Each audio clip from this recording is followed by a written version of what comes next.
आइए मित्रों, हमारे YouTube चैनल स्वाध्याय में आपका हार्दिक स्वागत, अभिनंदन। आज हम आपके लिए लेकर आए हैं वासना का अंत इस शीर्षक पर प्रेरणादायक ज्ञानवर्धक ज्ञान चर्चा। अगर आपने हमारे चैनल को लाइक और सब्सक्राइब नहीं किया है तो आपसे निवेदन है, कृपया चैनल को लाइक और सब्सक्राइब अवश्य करें।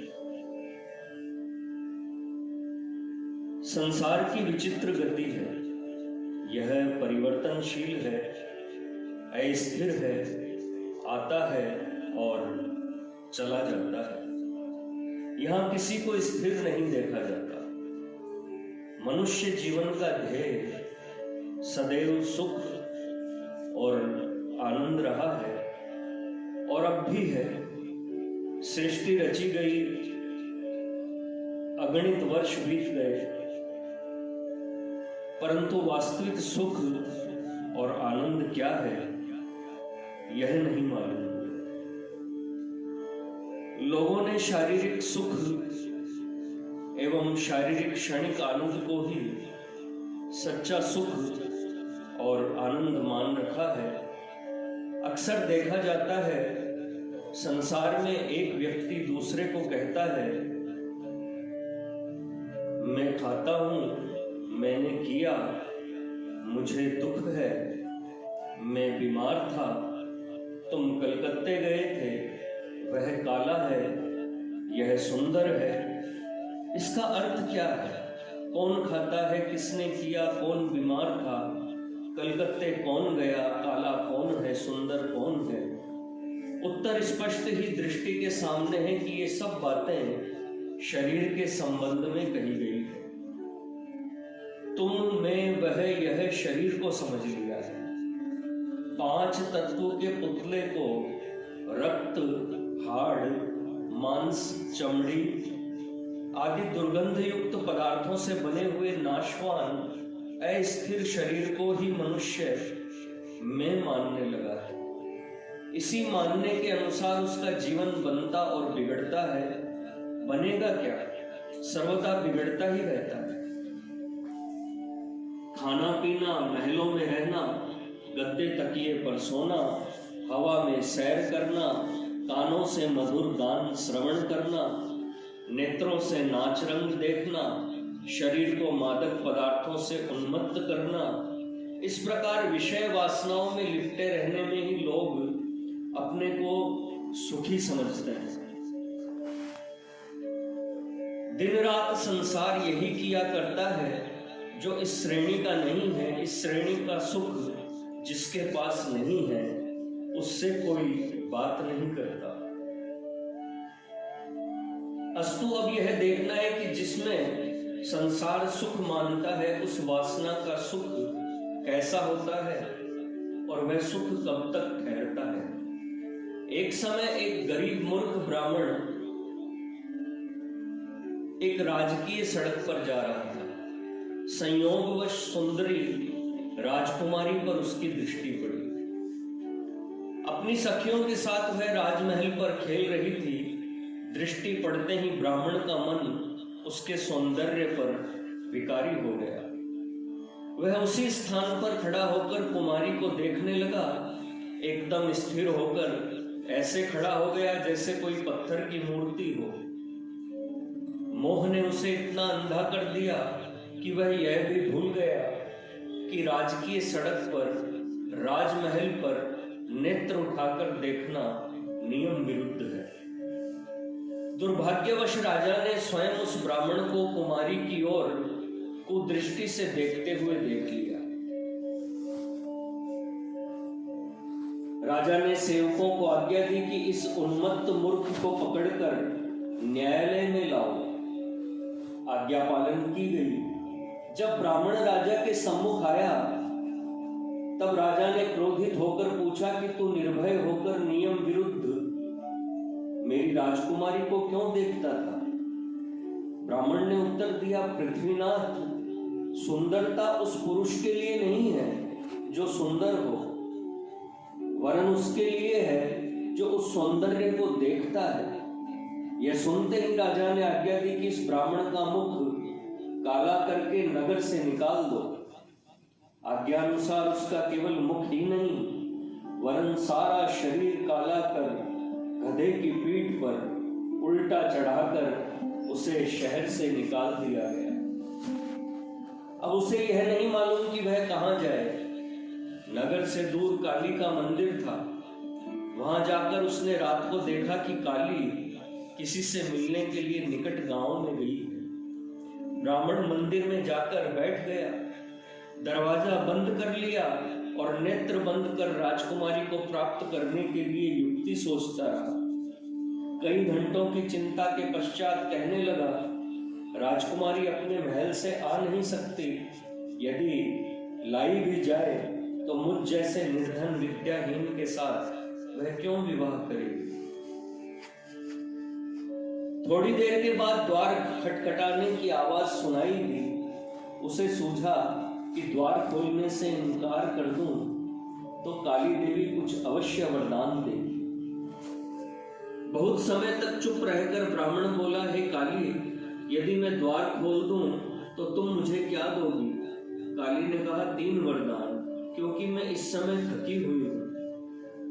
ब्राह्मण बोला, यदि तुम यथार्थ काली हो तो वर दो कि कल दिन होने के पूर्व ही मैं राजा हो जाऊं। कल संध्या समय राजकुमारी जैसी स्त्री प्राप्त हो जाए। जब चाहूं फिर तुझसे 3 वरदान लूं। ये 3 वरदान दो। काली ने कहा, एवमस्तु। भगवान ब्राह्मण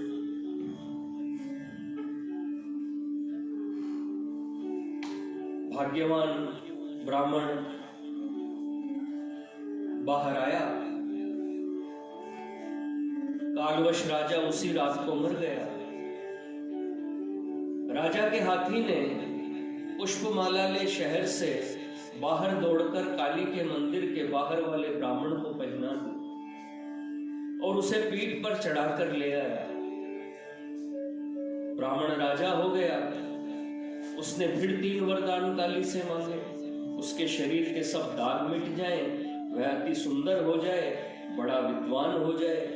इच्छा अनुसार फिर काली से 3 वर मांग ले। एवमस्तु। सुंदर और विद्वान होकर उसने राजकुमारी से विवाह कर लिया। बहुत दिनों के पश्चात राज्य भोग से संतुष्ट न होकर उसने फिर 3 वर मांगे। मैं संसार भर का राजा हो जाऊं, मुझे पूर्व रानी से भी अति सुंदर 100 स्त्रियां प्राप्त हो।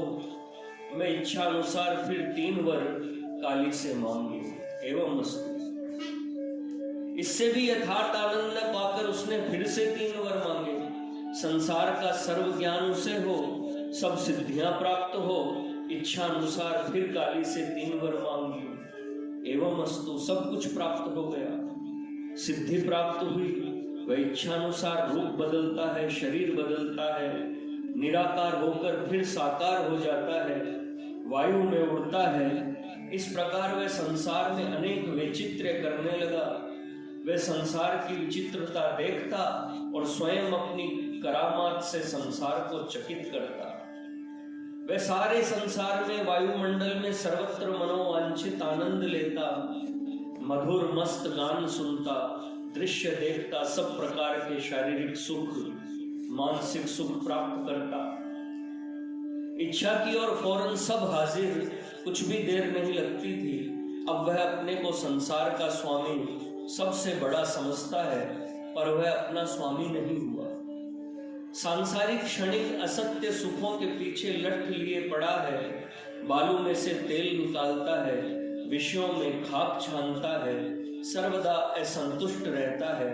अब समय किस प्रकार व्यतीत हो, यह चिंता रहने लगी। जो कुछ वह विचार करता है सब उसी समय हो जाता है। आयु भर करे तो क्या करे। सिद्धियां, सर्व ज्ञान, संसार का स्वामित्व, जिन्हें उसने अपने सुख के साधन बना रखे थे, अब वे उसके पीछे लगे हुए हैं। उसका पीछा नहीं छूटता। वे सब भार रूप हो गए हैं और उनसे उसे दुख मिल रहा है। ठीक है, सांसारिक क्षणिक मिथ्या सुख जब अति को और उच्च श्रेणी को पहुंच जाता है तब दुख का रूप धारण करता है, और दुख की जब उच्च श्रेणी होती है तब उसी में सुख प्राप्त होता है। एक बार वह राजा किसी कार्य से जा रहा था। संकीर्ण मार्ग में उसका एक साधु से सामना हो गया। सम्राट के नौकरों ने साधु से कहा कि मार्ग छोड़ो, सम्राट आते हैं। साधु, मार्ग क्यों छोड़ो? नौकर, सम्राट आते हैं। साधु, मैं स्वैराट, तुम अपने सम्राट से मेरे लिए मार्ग छोड़ने को कहो। इसी समय सम्राट ने आकर इस साधु को सम्मुख देखकर पूछा, आप क्या कहते हैं? साधु, जैसे आप एक सम्राट हैं, मैं भी वैसे ही एक स्वैराट हूं। इस कारण आप मेरे लिए मार्ग छोड़ दीजिए। साधु की इस बात को सुनकर सम्राट ने आश्चर्य से कहा कि मैं जानता हूं कि स्वैराट ही सम्राट होते हैं। यदि आप सम्राट हैं तो आपके शरीर की रक्षा करने वाले नौकर कहां हैं? साधु, मेरा शत्रु कौन है जिसके लिए नौकर रखूं? सम्राट, अच्छा माना। सम्राट के रत्न और खजाना होता है, आपका कहां है? साधु, रत्न खजाना सब खर्च के लिए होता है, मेरा खर्च ही क्या है जो खजाना रखूं? सम्राट, अच्छा, यह भी माना।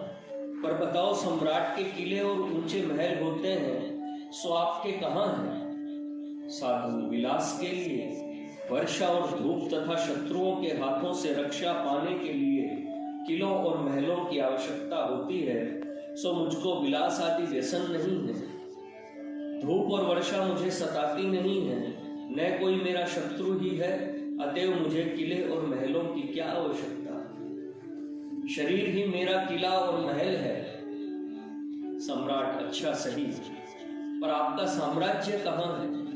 साधु, इस पृथ्वी के छोटे से खंड पर ही आपका राज्य है, और वह भी बहुत थोड़े दिनों के लिए है। मेरा विशाल साम्राज्य स्वर्ग में अनंत काल के लिए स्थायी है। अच्छा, आप बताइए कि जब आपका ये स्थूल देह न रहेगा तब आप इस साम्राज्य को रख सकेंगे?